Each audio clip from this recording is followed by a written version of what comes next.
2 ans, c'est à peine le temps qu'il aura fallu à SFR pour voir sa base de données chuter de plus d'1 million d'abonnés, son chiffre d'affaires baisser de près de 600 millions d'euros et sa rentabilité reculer de quasiment 10%. Alors comment une marque aussi historique, longtemps décrite comme intouchable, a-t-elle pu en arriver là? Pourquoi son actionnaire, le groupe Altis, a-t-il dû céder près de la moitié de son capital? Préparez-vous à plonger dans les coulisses d'un géant des télécoms en pleine tourmente.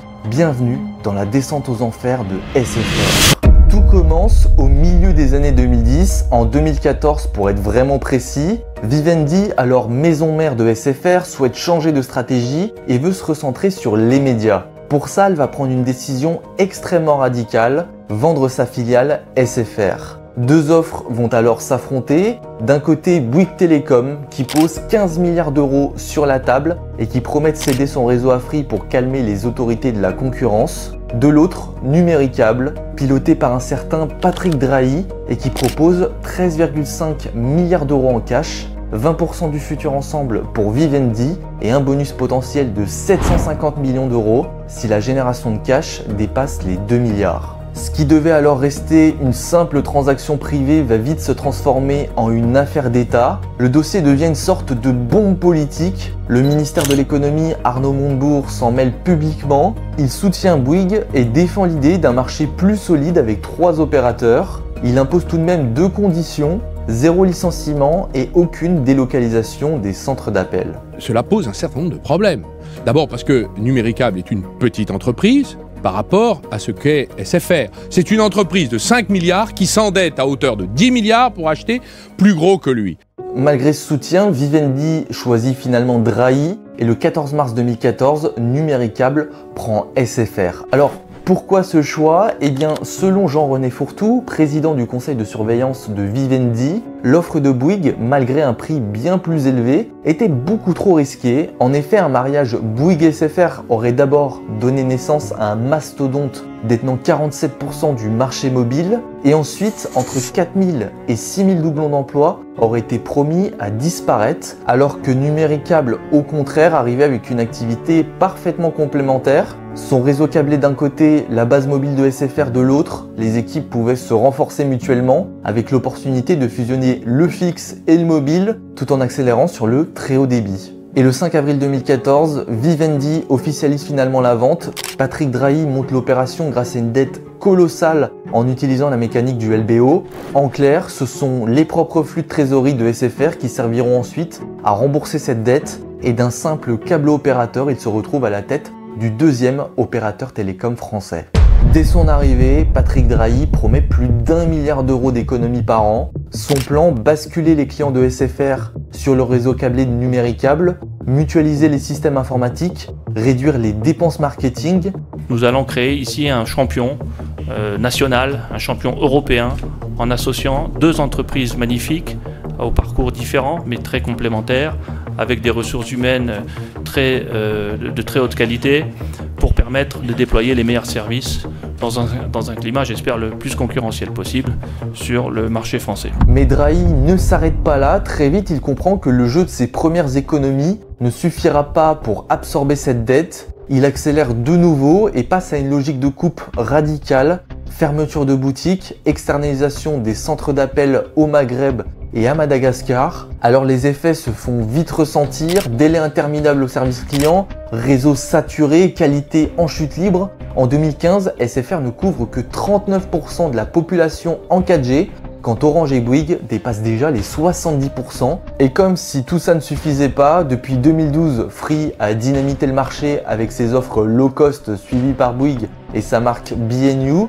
SFR réplique avec son offre RAID, mais le piège est évident, une dette qui impose de garder des prix élevés et une concurrence qui oblige à les brader. Coincé entre survie financière et fuite des clients, l'opérateur s'enlise dans un positionnement complètement illisible entre promotion agressive et hausse tarifaire qui finit par mécontenter absolument tout le monde. Le paradoxe devient alors parfaitement évident dès 2015. Sur le papier, la rentabilité grimpe grâce aux coupes budgétaires. Mais derrière les comptes, la réalité est catastrophique. Plus d'1 million de clients mobiles perdus en 1 an, un taux de résiliation qui explose et des revenus en recul constant. Coincé entre Free imbattable sur le bas de gamme et Orange intouchable sur le premium, SFR s'enlise dans un entre-deux bancal, trop cher pour séduire, trop bradé pour être rentable. Au final, les clients s'en vont, les surnoms se multiplient, la presse accuse Drahi d'avoir sacrifié la qualité au profit de ses montages financiers, l'image de SFR finit par s'assombrir. Entre 2014 et 2018, l'illusion de la réussite perdure toujours plus. La fusion Numéricable SFR, qui devait incarner le grand champion du très haut débit, devient au contraire son exact opposé. Des promesses trahies, une dette écrasante et une qualité de service en chute libre. Pourtant, à partir de 2017, un vent de renouveau semble souffler sur l'opérateur. Les investissements reprennent, antennes 4G, fibres, modernisation du réseau, la couverture progresse, le carré rouge revient, les boutiques se refont une beauté et même le parc mobile repart légèrement à la hausse. Sur le papier, tout ressemble à un nouveau départ, mais dans les faits, la confiance des clients reste brisée, le service continue d'agacer, la réputation demeure ternie. Alors pour relancer la dynamique, Altice va tenter une toute nouvelle carte, celle des contenus. SFR Sport décroche la Ligue des Champions et la Première Ligue. Le groupe met la main sur BFM et RMC. L'objectif est clair, devenir un acteur intégré avec des télécoms et des médias réunis. Mais malgré des milliards investis, la dette, quant à elle, continue de s'alourdir. Les marges s'érodent et la base de données continue de s'effriter. À cela s'ajoute un handicap majeur, l'héritage de Numéricable. Son fameux réseau coaxial vendu comme de la fibre révèle ses limites techniques. La RCEP sanctionne l'usage trompeur du mot fibre. SFR rebaptise ses offres THD et promet une migration vers le FTTH. Mais la confusion s'installe et la méfiance grandit. Puis arrive la pandémie, le télétravail soutient temporairement l'activité, mais la guerre des prix reprend de plus belle. Certes, la 4G est généralisée, la 5G se déploie rapidement, mais la rentabilité, elle, continue de reculer. Jusqu'à la fameuse année 2024 où tout s'écroule officiellement, plus d'1 million de clients mobiles perdus en un an, plus de 250 000 fixes envolés, un chiffre d'affaires en chute libre, une rentabilité qui s'effondre, un cauchemar qui se répète en boucle. Même la fibre censée incarner le renouveau ne recrute presque plus. 10 ans après la fusion avec Numéricable, SFR reste prisonnier d'une stratégie bâtie sur la dette, la confusion technologique et des promesses jamais tenues. Alors une question importante mérite d'être posée. Comment SFR a-t-il pu survivre aussi longtemps sous le poids d'une dette écrasante et d'une confiance client très affaiblie? Et bien pour le savoir, il faut revenir quelques années en arrière à partir de 2019, juste au moment où Patrick Drahi décide de changer de méthode. Confronté à une dette impossible à rembourser avec le seul cash généré par SFR, il enclenche une véritable cascade de cessions d'actifs. Alors tout commence par les infrastructures les plus solides, le réseau fibre. Près de la moitié de SFR FTTH est cédé à un consortium d'investisseurs institutionnels pour 1,7 milliard d'euros. L'opérateur garde la main sur l'exploitation, mais une partie des flux financiers s'échappe désormais vers ses partenaires. Dans la foulée, les pylônes télécoms sont logés dans une co-entreprise et ouverts à Cellnex, apportant encore 2 milliards de cash frais. Une fois les réseaux partiellement monétisés, Altice s'attaque aux activités périphériques. Les médias d'abord avec la vente de BFM et RMC à CMA-CGM en 2024. Sortie définitive d'un secteur qui pouvait pourtant incarner l'alliance télécom-contenu. Puis viennent les data centers regroupés sous la bannière Ultra Edge, puis revendus en majorité à Morgan Stanley Infrastructure. Même la Poste Mobile, qui représentait 2,4 millions de clients indirects, est cédée à Bouygues. Enfin, en 2025, ce sont les antennes elles-mêmes qui sont promises à Phoenix Tower pour près d'1 demi-milliard. Chaque opération apporte du cash immédiat, mais réduit un peu plus le périmètre industriel du groupe. À la fin, il ne reste plus que le cœur historique, les télécoms, mais amputé de ses relais de croissance, l'opérateur se retrouve fragilisé, dépendant d'un marché ultra concurrentiel. Ces ventes n'étaient pas des choix stratégiques, mais une contrainte dictée par la dette. Et surtout, elles n'ont pas suffi, car malgré cet enchaînement de sacrifices, au début de 2025, la situation devient littéralement intenable. La dette d'Altis, la fameuse maison mère de SFR, dépassait 24 milliards d'euros avec des intérêts qui continuaient d'étrangler le groupe. Alors Patrick Drahi n'a plus le choix, il ouvre des négociations serrées avec ses créanciers. Et le 26 février, un accord est trouvé, près de 9 milliards d'euros de dettes seront effacés. En échange, les créanciers récupèrent 45% du capital, Drahi conserve quand même 55% et les charges d'intérêt sont allégées d'environ 400 millions par an.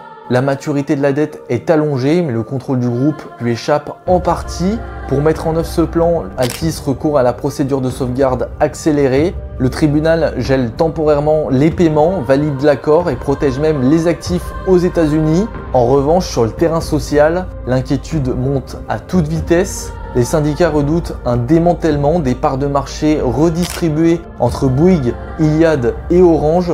Et derrière des milliers d'emplois menacés. Le procureur avait même demandé d'exclure SFR des garanties pour éviter une cession, mais le tribunal a refusé.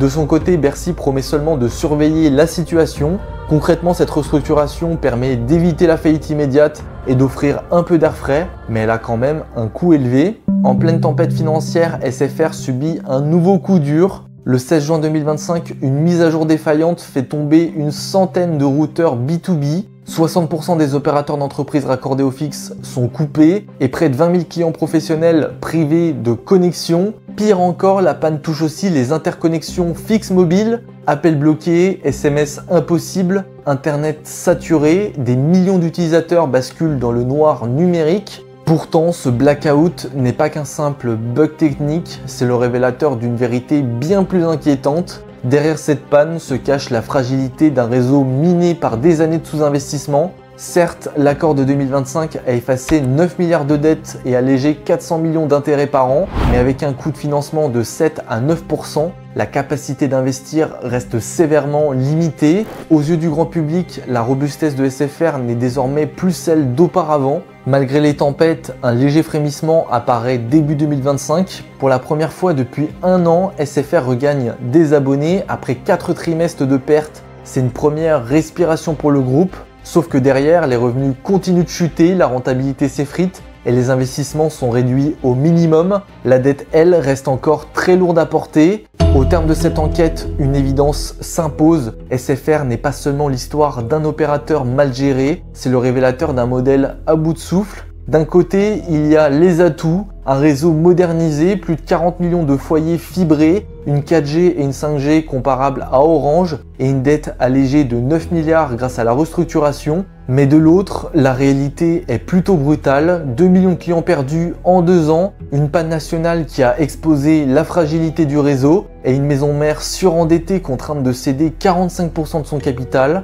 Alors quel sort lui sera-t-elle réservé? Est-ce qu'on va voir SFR se faire acheter par un de ses concurrents avec des emplois sacrifiés et des tarifs en hausse? Est-ce qu'un investisseur étranger va faire son arrivée au point de risquer un vrai problème de souveraineté? Ou plus improbable, est-ce qu'une survie sous Altice peut-elle être envisagée malgré le poids d'une dette écrasante? Une chose est sûre, l'avenir de SFR pose une question beaucoup plus large. Peut-on continuer à confier des infrastructures vitales à des groupes surendettés ou faut-il repenser la régulation pour attirer des investisseurs capables de concilier rentabilité, service public et souveraineté numérique? Donnez-moi votre avis en commentaire et si cette enquête vous a plu, je vous recommande vivement ma dernière vidéo sur un autre géant en crise, Carrefour. Cette fois, ce ne sont pas les salariés qui sont en première ligne, mais les franchisés. Derrière les vitrines des supermarchés se joue un affrontement explosif entre l'enseigne et ceux qui portent son logo au quotidien et qui pourraient bien redéfinir l'avenir du modèle.